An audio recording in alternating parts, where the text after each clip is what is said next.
시편 84편 말씀으로 같이 나누도록 하겠습니다. 코로나19로 예배를 드리지 못했던 때가 정말 아득히 먼 옛날처럼 느껴지는 요즘입니다. 그렇게 오래되지도 않았어요. 19년이었으니까 지금 26년 거의 7년 되는데도 정말 오래된 것처럼 느껴집니다. 팬데믹이 휩쓴 그때보다 그리스도인들이 예배에 대한 간절함과 열정이 점점 흐려져가고 있는 것 같습니다. 재미있는 이야기 하나 들려드리겠습니다. 어린아이가 블록으로 열심히 무언가를 만들고 있습니다. 아빠가 들여다보자. 아빠, 쉬, 조용히. 지금 교회를 만들고 있단 말이야. 이래요. 아이 아빠는 교회를 만드니 조용히 하라는 아이의 말이 기특해서 물어봅니다. 교회에서는 왜 조용히 해야 하지? 아이가 그것도 모르냐는 얼굴로 대답합니다. 교회에서는 모두 졸고 있는데 시끄러우면 다 깨잖아. 예배 시간에 성도들의 모습을 아이의 눈으로 보여주고 있습니다. 말씀을 듣고 있는 것 같지만 실은 딴 생각 중인 딴 생각파. 시간 가는 것이 아까워 수시로 시계를 들여다보는 시간 절약파. 또 옆 사람과 조용히 글자로 이야기를 나누는 쪽지파. 예배 후 할 일을 머릿속으로 계속 점검하는 계획파. 그리고 블록 교회의 취침파도 있습니다. 정말 다양한 교인의 모습을 지금 보여주고 있습니다. 우리는 살아계신 하나님을 믿는다면서 무덤덤한 예배를 드리고 만군의 하나님을 예배하는 그 벅찬 시간에 기대감도 열정도 없이 대충 때우는 모습을 보일 때가 있습니다. 무슨 파 다 거기 들어가야 정말 대충 때우는 그런 예배의 모습입니다. 예배가 무엇인지 모르고 우리의 예배를 받으시는 하나님이 어떤 분이신지 모르고 하나님이 기뻐하실 예배를 드릴 줄 모르고 또 참된 예배자들에게 하나님이 부어주시는 은혜와 복이 얼마나 큰지 몰라서 그렇습니다. 그러므로 하나님의 놀라운 축복의 통로요 선물인 예배를 통해 영과 진리로 예배하는 성도와 교회가 되어야 합니다. 시편 84편은 예루살렘 성전의 예배 인도자들이었던 고라 자손이 쓴 시입니다. 그들의 할 일은 뭐냐면 예배 인도자였어요. 찬양도 부르고 예배의 모든 것을 예배를 드릴 때 담당하는 그런 인도자들이었습니다. 그들은 조국 남유다가 망하면서 바벨론으로 대부분 끌려갔습니다. 예루살렘 성전에서 온전한 예배를 드릴 수 없음을 안타까워하며 여호와 하나님의 집에서 예배드리기를 열망하며 이렇게 노래합니다. 1절과 2절입니다. 만군의 여호와여 주의 장막이 어찌 그리 사랑스러운지요 내 영혼이 여호와의 궁전을 사모하여 쇠약하며 내 마음과 육체가 살아계신 하나님께 부르짖나이다. 성전에서 예배를 드리지 못하는 아픔과 하나님의 집에서 온전히 예배를 드리고 싶은 열망 때문에 영혼과 육신이 애타고 그리워하다 병이 났다는 고백입니다. 이들의 할 일은 뭐라고요? 예배 인도자입니다.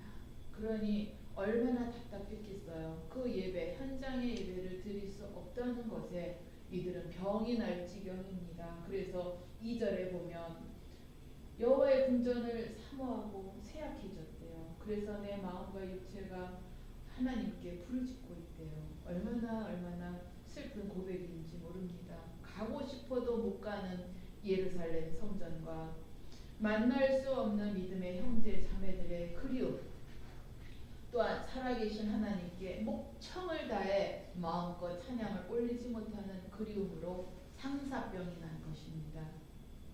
그들은 성전에서 둥지 틀고 날아다니던 참새와 제비들을 기억하며 부러워합니다. 와, 참새와 제비는 어때요? 포로로 끌려가지는 않았겠죠. 걔네들은 영원히 그 성전에 드나들며 그곳에 둥지를 틀고 있을 것입니다. 어디에 있어요? 3절에 있죠. 3, 4절에 있습니다. 나의 왕 나의 하나님 만군의 여호와여, 주의 제단에서 참새도 제 집을 얻고 제비도 새끼들 우금자를 얻었나이다. 주의 집에 거하는 자가 복이 있나이다. 저희가 항상 주를 찬송하리이다. 하다못해 참새와 제비까지 부러워하고 있어요. 야, 그 생물들은 주의 성전에서 늘 찬양을 할 수 있구나. 그곳에 늘 거할 수 있구나. 참새들은 우리 교회 아파트도 있습니다. 세신 아파트에도 참새들은 거하고 있습니다. 바깥에 나가시면 검은 벽돌 그 구멍 사이사이에 참새들이 얼마나 짹짹거리는지요.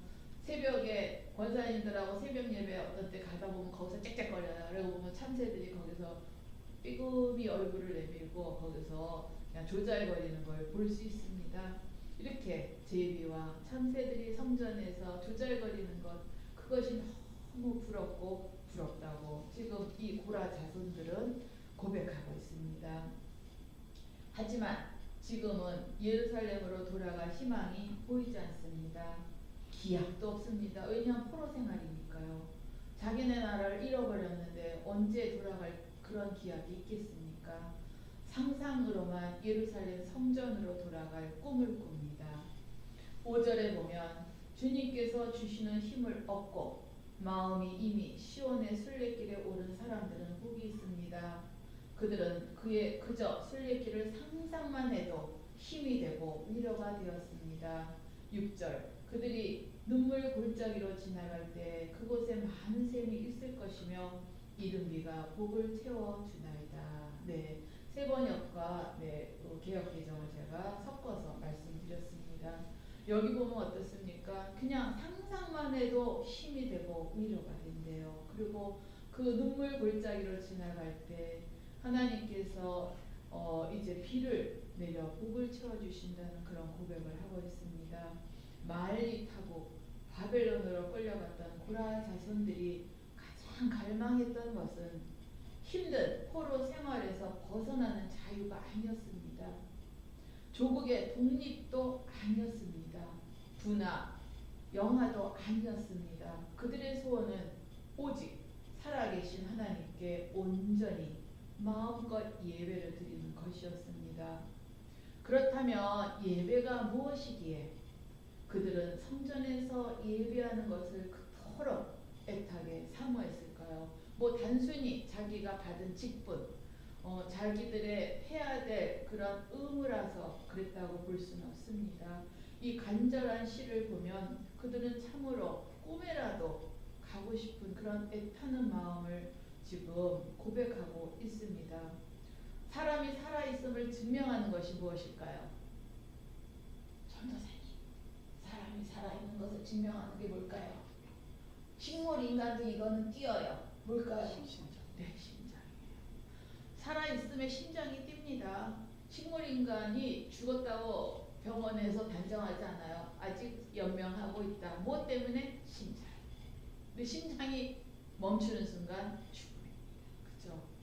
사람이 살아있음을 심장으로 증거하듯이 그들에게, 이 고라 자손들에게 예배는 신앙생활의 심장이기 때문입니다. 그들이 살아있다는 것을 증명하는 것이 바로 예배였습니다. 하나님이 이스라엘 백성을 애굽에서 불러내신 목적이 바로 예배 때문입니다. 하나님의 명령을 받은 모세는 바로에게 나아가 이렇게 외쳤습니다. 출애굽기 5장 1절입니다. 이스라엘의 하나님 여호와께서 이렇게 말씀하시기를 내 백성을 보내라. 그러면 그들이 광야에서 내 앞에 절기를 지킬 것이니라 하셨나이다. 절기라는 게 뭘까요? 예배입니다. 믿음의 조상 아브라함은 거처를 옮길 때마다 단을 쌓고 하나님을 예배했습니다. 아브라함에게 예배는 삶의 목적이요 존재이었습니다. 고라 자손들에게 이 예배는 심장과 같았고 아브라함에게는 삶의 목적이요 존재였습니다. 그가 처음으로 제단을 쌓은 곳이라 그가 거기서 여호와의 이름을 불렀더라. 창세기 13장 4절입니다. 아브라함은 거처를 옮길 때마다 하나님 앞에 단을 쌓고 예배를 드렸습니다. 창세기 21장 33절에 보면 아브라함은 브엘세바에 에셀나무를 심고 거기서 영원하신 여호와의 이름을 불렀으며 아들 이삭, 손자 야곱, 증손자 요셉까지 모두 다 예배로 살았고 예배하며 죽었습니다. 이렇듯 예배는 피조물인 인생이 창조주에게 올려야 될 마땅한 의무입니다. 우리가 드려야 될 의무입니다. 이런 이유로 애굽에서 노예 생활을 하던 하나님의 백성이 광야로 나가 예배를 드리려고 했습니다. 그래서 모세가 바로에게 나가서 우리는 예배를 드려야 된다. 우리는 절기를 지켜야 되니 우리를 놓아라. 우리를 놔줘라. 우리가 갈 수 있게 하여라. 예배를 드리기 위한 그들의 그러한 애타는 그런 부르짖음이었습니다. 그리고 바벨론으로 잡혀갔던 이스라엘 백성이 예루살렘 성전을 애타게 그리워했던 것도 바로 예배 때문입니다. 또한 유럽의 청교도들이 신앙과 예배의 자유를 얻기 위해 목숨 걸고 대서양을 건너갔던 이유입니다. 요즘 우리는 무엇을 애타게 찾고 원하는지요? 코로나19 때는 이 코로나만 지나가봐. 우리는 정말 예배를 잘 드릴 거야. 하나님 앞에 나가는 것이 이렇게 기쁘고 감사한 건지 몰랐는데 그랬는데 지금 우리가 무엇을 찾고 원하는지 한번 돌아봐야 됩니다. 하나님께 예배드리는 삶입니까? 아니면 잠깐 있다가 사라질 것들입니까? 예수님은 이렇게 말씀하십니다. 아버지께서는 자기에게 이렇게 예배하는 자들을 찾으시느니라. 하나님이 참된 예배자들을 찾으시는 이유를 우리의 소원을 들어주시기 위함입니다. 단순히 우리는 의무라, 우리의 도리라, 우리가 찬양을 해야 될 우리는 피조물이다 해서 예배를 드릴지 모르지만 예배를 받으시는 하나님은 우리의 기도, 우리의 소망, 우리의 간구를 들어주시기 위해서 그 예배를 원하시고 그 예배를 드리시길 원합니다. 하나님이 참된 예배자를 찾으시는 이유, 소원을 들어주시기 위함이라고 말씀드렸습니다. 열왕기상 3장 4절에서 5절입니다. 솔로몬이 그 제단에 1000번제를 드렸더니 그리브온에서 밤에 여호와께서 솔로몬의 꿈에 나타나시느니라. 하나님이 이르시되 내가 네게 무엇을 줄꼬 너는 구하라. 하나님이 기뻐하실 만한 온전한 예배, 산 제사를 드릴 때 하나님께서 참 예배자들에게 가장 좋은 것으로 되돌려 주시길 원하십니다. 예배의 목적은 하나님의 은혜에 대한 감사의 응답입니다. 예배의 목적은 하나님 은혜에 대한 우리의 감사와 응답입니다. 우리는 하나님께 이미 너무나 많은 것을 거저받았습니다. 그렇죠? 우리가 하나님 앞에 안 받은 게 없습니다. 한번 꼽아보세요. 안 받은 것 같아도 정말 손으로 꼽고도 정말 더 꼽고도 이렇게 필기를 해서도 모자를 판입니다. 너무나 많은 것을 우리는 거저받았습니다. 더 이상 이제 하나님이 그만 줄게 더 이상 주시지 않는다 하더라도 지금까지 받은 은혜가 넘쳐 죽을 때까지 감사를 드려도 부족할 뿐입니다. 그럼에도 하나님께서는 참되게 예배하는 자들에게 참 평안을 주시며 말씀을 통해 새로운 길을 열어주십니다. 예배 가운데 오셔서 병든 우리의 영육을 회복시켜 주시고 우리 삶을 온전하게 만들어 가십니다. 그러므로 영혼이 쇠약해질 때 예배를 애타게 그리던 이런 고라 자손들처럼 하나님 앞에서 온전한 예배를 사모합시다. 예배를 사모해야 될 두 번째 이유가 있습니다. 두 번째 이유는 그리스도인에게 예배는 의무를 넘어서 특권이기 때문입니다. 예배는 우리의 특권이에요. 창조주 하나님, 세상을 주관하시는 하나님은 아무나 뵐 수가 없습니다.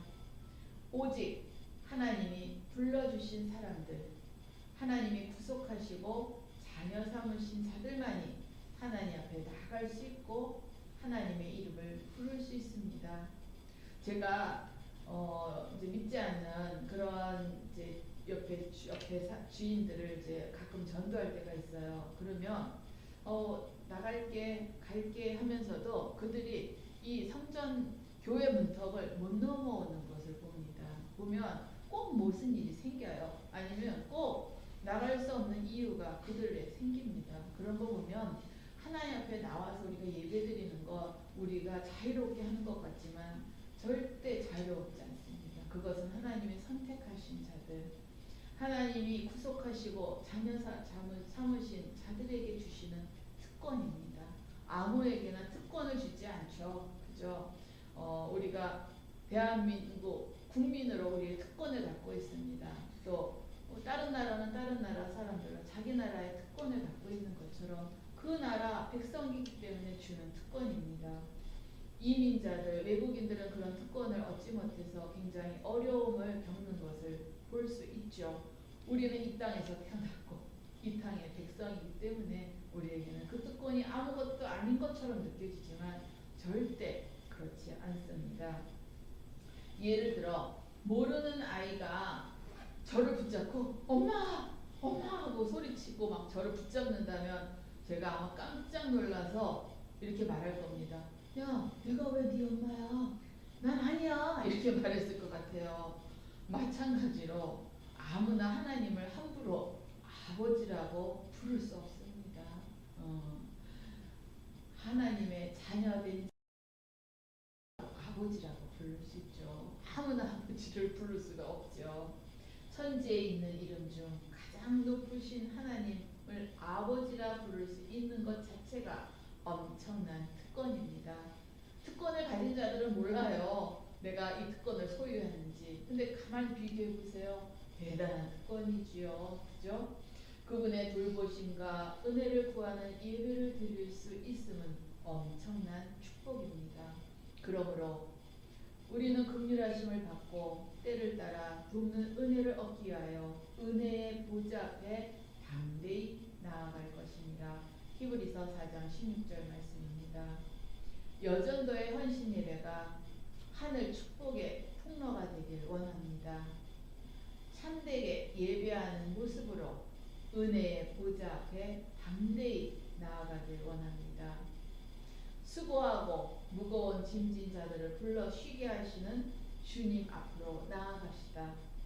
날마다 우리의 짐을 지시는 주님께 나아가 짐을 내려 놓읍시다. 그리고 예배 가운데 오시는 주님을 만나 새롭게 변화되길 원합니다. 영성가 필립 얀시라는 그 목사님은 이렇게 말했습니다. 하나님의 임재는 더 이상 성막이나 예루살렘 성전에만 거하지 않습니다. 불기둥, 구름 기둥 안에만 거하지도 않습니다. 하나님은 갈릴리에 오신 하나님의 아들이신 예수님의 육신의 몸을 통해서만 당신을 계시하시지도 않으십니다.